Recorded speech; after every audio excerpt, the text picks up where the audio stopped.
I'm going to leave you with my favorite Chanukah story that I read from one of my modern-day heroes, Natan Sharansky, who was a dissident in the former Soviet Union. And in his book, Fear No Evil, he tells of his experiences in a Soviet prison. He was there for 9 years. And the holiday of Chanukah was approaching. Sharansky explained to his cellmates that there was this Jewish holiday celebrating national freedom, returning to your culture in the face of forced assimilation. And they decided, they were very inspired by this holiday, so they said, we'll celebrate it with you. And they even fashioned for him a wooden menorah. They found some candles, and on the first night in their cell, in the Soviet gulag, they lit the menorah. And this went on for a couple of nights until one of the cellmates, who was a collaborator named Gulag, told on them. And on the 6th night of Chanukah, the authorities confiscated Sharansky's menorah. He demanded it in return. They denied his request, and he went on a hunger strike. That's what he used to do. Whenever he didn't get what he wanted, he went on a hunger strike. That made them look really bad. There was a group coming from Moscow. Sharansky gets summoned to Major Osin. He's the head warden of the prison. And he's sitting in his office. And Osin was this huge, burly guy, described by Sharansky as someone who seemed to have lost interest in everything but food. Osin tries talking Sharansky out of his hunger strike. And Sharansky says, what's the problem? He says, tonight is the last night of Chanukah. Let me light, and I'll end this hunger strike. And Osin said he couldn't call back the protocol of confiscation already happened. He would look weak. So Sharansky said, listen, I'm sure if you tried hard enough, you could find my menorah. We can light right here, right now. No one else will know. It's the last night of Chanukah. It means a lot to me.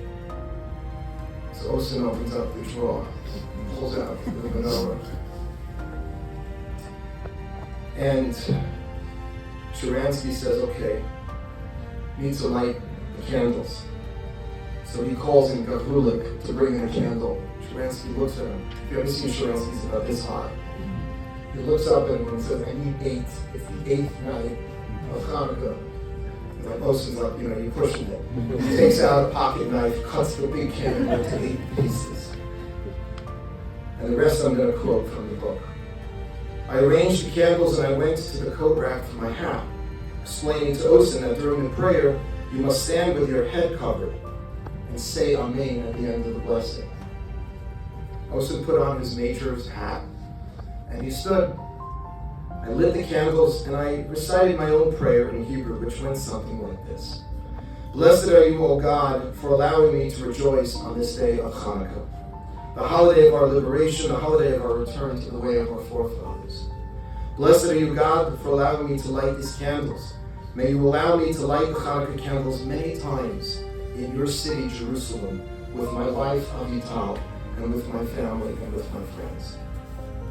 And then, inspired by the sight of the warden standing meekly at attention, Sharansky added one more line in Hebrew.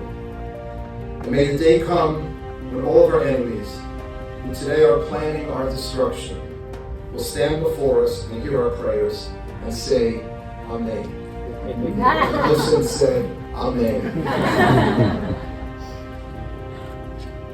Like the Jewish community, when the Greeks and Joseph before them, Sharansky managed to assert some control in what felt like a helpless situation.